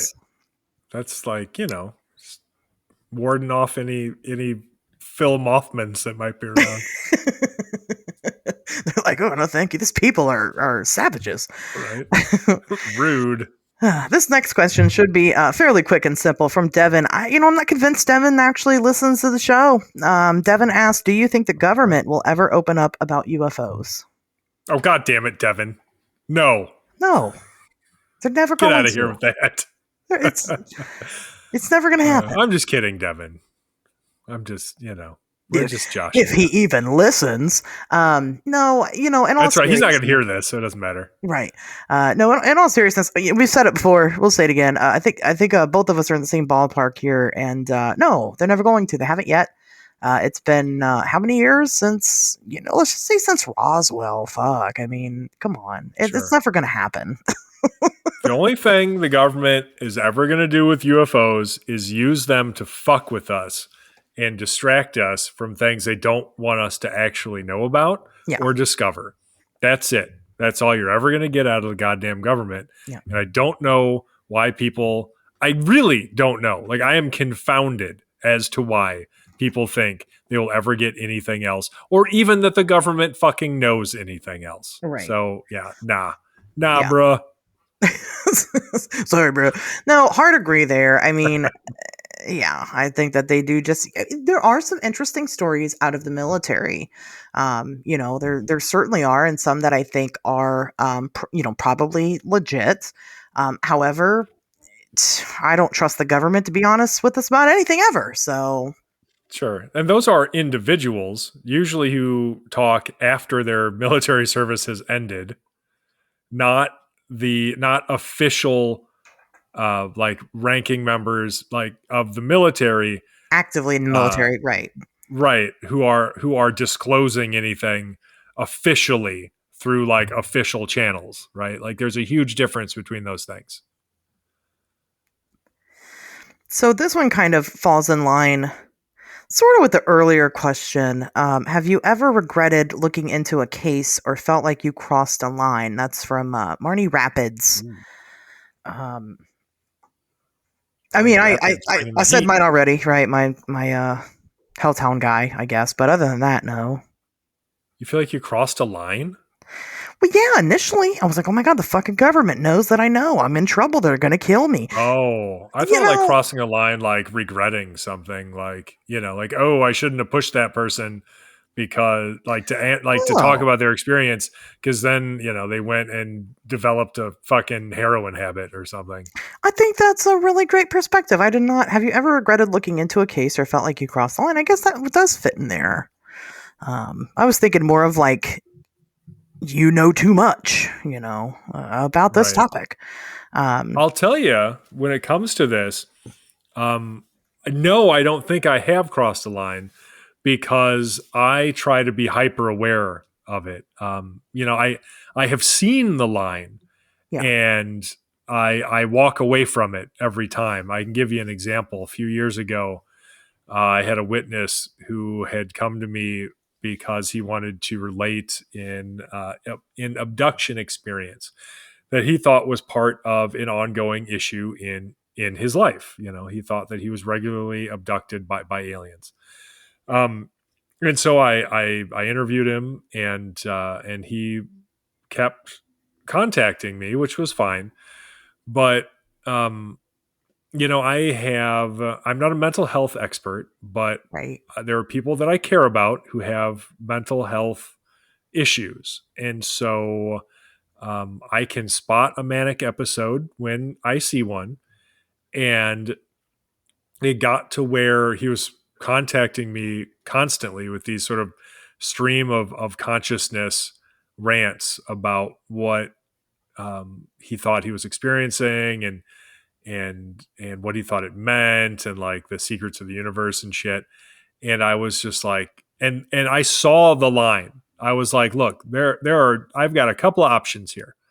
I can just ghost this guy and never talk to him again. I can lean into it and exploit him for what I am sure will be a fascinating fucking story. Or I can do the right thing and I can tell him, hey, I can't work with you until we get you cleared by a mental health professional, which is what I did. And unfortunately, I never heard from him again. So, I did what I thought was the only thing I could do, which was the right thing in like under that circumstance. But that's it. That's the line. That's as close to it as I'm going to get, because I want to be constantly vigilant about where it is and not cross it. Yeah, I agree with that. I'm glad that you have an example of that, because I feel like, the mental health thing comes into play a lot. But I'm glad that you had a specific case, because I don't really know if I can tell you exactly. But, but it does happen a lot where you have certain people that you start talking to, and you just, I don't want to say you can tell, but you can kind of tell. Well, I don't think it's wrong to say that. I think that mental illness is not a dirty word. It's not. It's nothing to be ashamed of. And at different points in our life, we all suffer from it. We can all be depressed or anxious or anything else that would result in us needing to consult a mental health professional, Right. just like we would a general practitioner if we broke our fucking ankle or something. Like shit happens. It's just another form of healthcare. So I don't think we have to tiptoe around it. And when we're witnessing, like, we're all capable of witnessing aberrant behavior and noticing when something is off about somebody. And when it is, there's nothing wrong with saying, like, hey, as an investigator, my policy is to clear witnesses with a mental health professional before proceeding. Yeah. Like, there's nothing wrong with that at all. And the only kind of people who are going to get offended by it are probably, unfortunately, the people who really do need to see somebody. Or the people that are just lying, Well, yeah, but who cares what they think? But yeah, I mean, it's there's a lot of really grandiose claims out there. And when you are going around claiming that you're Jesus, and yes, I've had somebody claim to be Jesus, like, you got to come with a little bit more than just your word. That's a big fucking deal, right? And there's tons of other claims out there. People that say that, oh, Bigfoot lives on my property, and I feed them, and we're good friends, and we sing Kumbaya by the fire every night. And I'm like, okay, cool. Where do you live? I'll come there. And then, right. You have to. So it's either the case is that either A, that person's suffering a mental illness, or B, they're lying. Either way, if you have a family of Bigfoot out there and you don't want anybody to come see them, then you don't have a family of Bigfoot out there. There's no logical explanation. Effectively don't. Right. There's no logical explanation to not share that with somebody who for one isn't going to come out and shoot them, because I'm not interested in that. And for two, who could help you validate that to everybody, right? Like, you would think it would get, if I could fucking definitively prove any of my experiences, I would in a heartbeat. Sure. Why would you want to keep that from everybody else? Why do you want to be called crazy and looked at as crazy and whatever?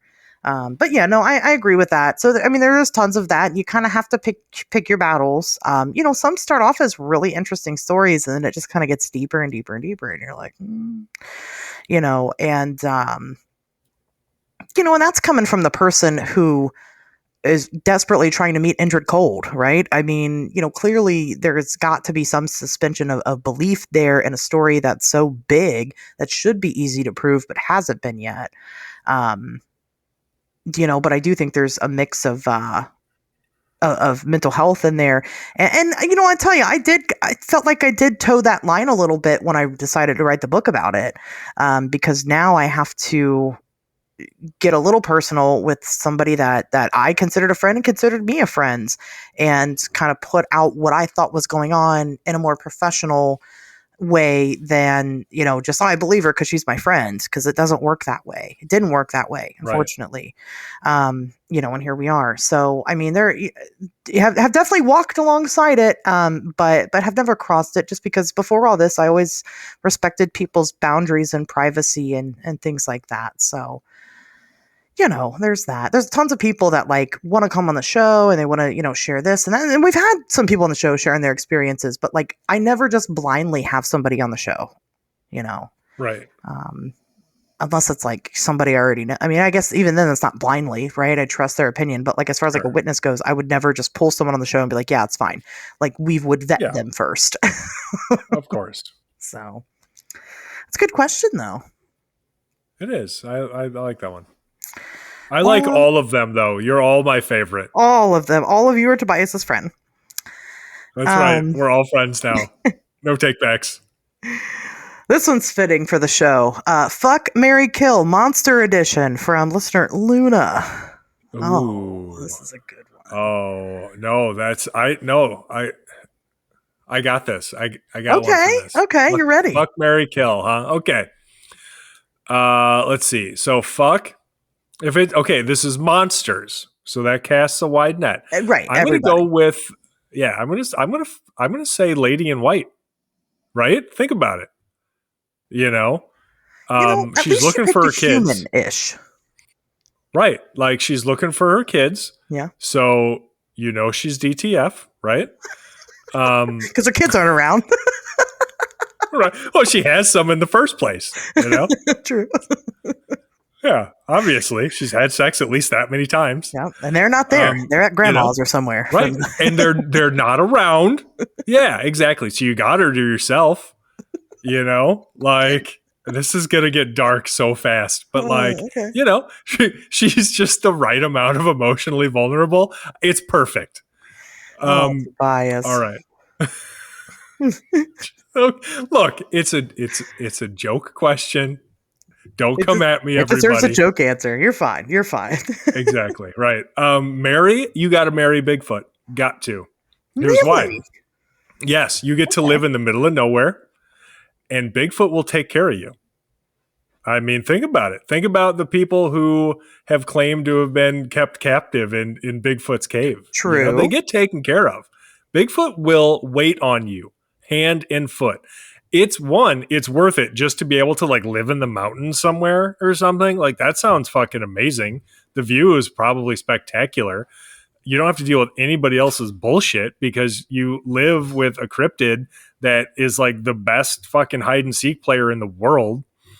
So you just get to live in this amazing natural area that's just gorgeous and have this giant hairy monster that takes care of you. That sounds fucking great. Yes. And also not all Bigfoot are dudes. So if you're a straight guy or lesbian or whatever, you could have a big muscle mommy. That's an issue. That's not that act exists. like Patty's not fucking stacked, y'all. We all know it. Absolutely. Dude, she's built like a brick shithouse. Yeah. Yeah, sign me up. Sure. That sounds great. I'm just saying that sounds like a really stable, safe relationship. So marry Bigfoot all day. Now, if you've got to kill one cryptid, that's where it gets tough, because they're all my children. But I guess if you have to pick one, did it say? No, it said monster, right?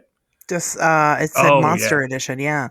Ooh, it did say monster. Okay, so because it said monster, I'm gonna go out on a limb here, and I'm gonna say stupid gothic romantic vampires.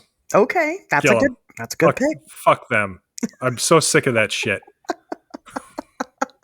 Fuck them all. Yeah, seriously. Give me some good old fashioned reeking of grave dirt, clearly risen corpse, traditional folkloric vampires any day. But I'm so sick of that fucking Bram Stoker shit. You know, that's fair. No, you know what?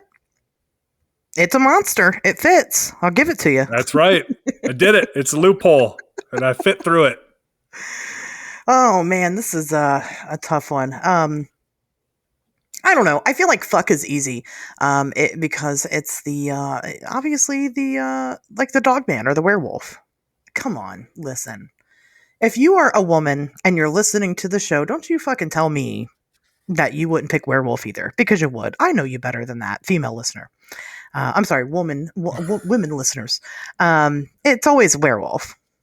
I don't know why. It's like, it's ingrained in us from birth. It's just a thing. Good to know. As far as Mary, I would definitely go with the Flatwoods monster, because I just feel like we vibe. Like, I feel like we have the same energy, because I think it's a girl. She is 10 foot tall. I have 10 foot tall energy. We both like to wear beautiful dresses and skirts. She has scary claws. I have claws, kind of. I just feel like we would get along really well. And I think it'd be a great match. And then kill. That's tough. I would probably take down. Oh man, because I could think of like a traditional monster.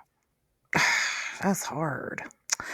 I'm going to go ahead and go with Chupacabra.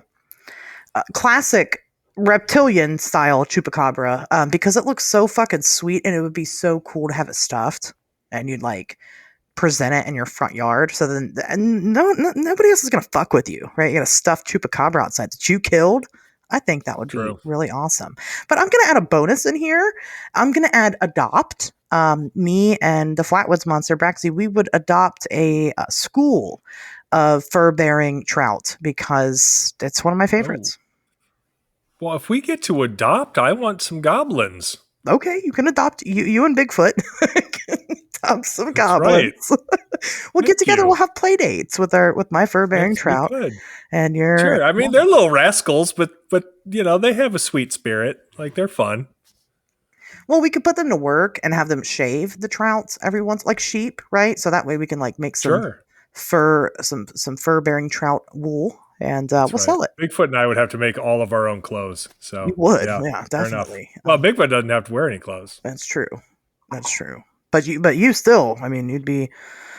She'd be like, I guess she'd be like, I love you, Tobias, but God, you're real ugly. You need some hair. I don't think my sweet Bigfoot would ever say that. So. Well, that's fair. Yeah, that's true. She is. As a human man, that's a good point. Right. She just has a fetish for like human guys. Whatever. Yeah. That's fine. I can lean into that. Well, right. Gives me something to work with. It can't be werewolf, because that's already like, it's too close to what she is, so she's got to go with human. So for all Bigfoot, it's human men. I mean, I hear that about Bigfoot. Yeah, how many stories do you got where Bigfoot's trying to get freaky with people? They're out there. Hey guys, like, you heard it here first. If you're having trouble getting a date, try Bigfoot. Yeah, why not? Just give it a shot. BigfootLove.com. It's probably don't go there. It's probably something else. Yeah, please don't Google that. I mean, I haven't, but just don't. All right, couple more here. Let's hustle through them. Do you guys ever argue behind the scenes? No, I don't think so. All the time. As soon as we get off the mic, we just fucking hate each other. It's terrible. Right. Never. No, we really don't. I don't think we've ever argued about anything.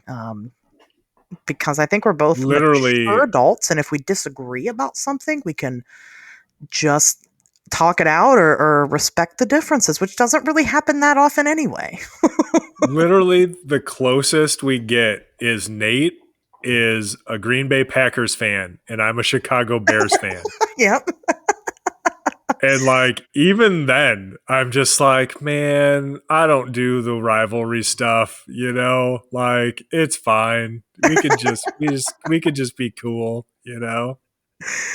And I think what, even if we wanted to argue, I think we would both like stop and consider Nate, right? It's like arguing in front of the kids, right? We don't want to make him have to choose a side, so can't put him through that.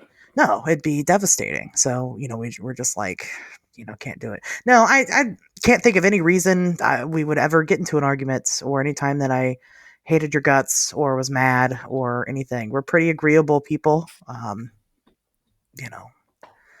And there again, there's Nate trying to start fights. Right. If anything, it's always Nate trying to start fights with Tobias specifically.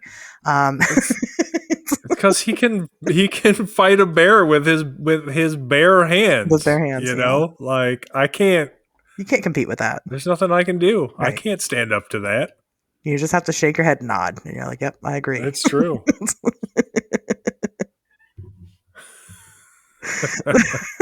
That's true. Nate's saying no, that. We obviously we get along. Why would we do this if we didn't get along? Exactly. That would be. What would the point be? Very silly. I don't know. I guess people just assume. I think there's like because I watch. I don't watch TV. I watch YouTube, and one of the channels that I watch every day as part of my morning routine is Good Mythical Morning. Yes, I'm a mythical beast, everybody. The people that know. And it's a best friend duo, and they've been friends since they were kids. And like everybody on the internet assumes they hate each other, and it's like, but like they don't, guys. Like I don't know. There's like some weird thing where people like to assume if two people work together, they don't like each other. I don't know why. It's weird, but it's just a trope. Not us. We don't fit that. This one's good. What's one topic that everyone always asks you about that you secretly hate talking about? From Micah. I don't think there's any that I particularly hate talking about, but like I can think of some topics, and I'm like, oh God, this again. Not necessarily because the person who's asking about it is, I don't like them or whatever, just because it's like, God, I got to set the record straight. The LBL, right? The Land Between the Lakes attack. That's one of them. But ask me about it, because I want people to be educated. It's just, like I said, it's more like, oh God, this topic. Here we go. And then kind of what I tell you and how you react is going to determine my energy about it. Not, you can believe in whatever the fuck you want to, but when you just straight up ignore facts and logic and reason, that's when I have a problem. But I don't really get sick of talking about any of this stuff, or I wouldn't do it every week. Right. Yeah. I'm usually so flattered that people just want my opinion on something that when they ask me, I'm happy to talk to them about it. I think there are certain questions that you get asked a lot that they become a little repetitive over time, like I do. What do you think Mothman is? Yeah. Or, just things sort of just anything in that vein, right? What about it being at Chernobyl? Yeah. Right. Yeah. Like all of that kind of stuff. Yeah. But I still hate is such a strong word. Yeah. I wouldn't say that I hate answering those. It's just, here's what actually ends up happening is you have an answer that you have given so many times that it's just automatic. And so somebody asks you that, and it's like you've got this hyper rehearsed response at this point because you've given it literally 1,000 times. Yes. Yeah. So you just rattle it off and move on. And so you're, maybe internally you're rolling your eyes a little bit, but it's really not a big deal. It does not matter. No, I'll still talk about it. And I still want to hear, whoever's talking to me about it, what they think about it, because again, if we didn't like talking about this stuff, we wouldn't do it. And we especially wouldn't do it every single week. Right. Because. So nice try, Micah, trying to get us to give you some free, I don't know, blackmail material or something. Not today. Not happening. Yeah, I mean, it's not, guys. It's not like we do this for the money. I promise you. We do it because we just like doing it. It's for real. I mean, really. But that is a good question. I've never been asked that question before, and I'll tell you that is a good one. Yeah.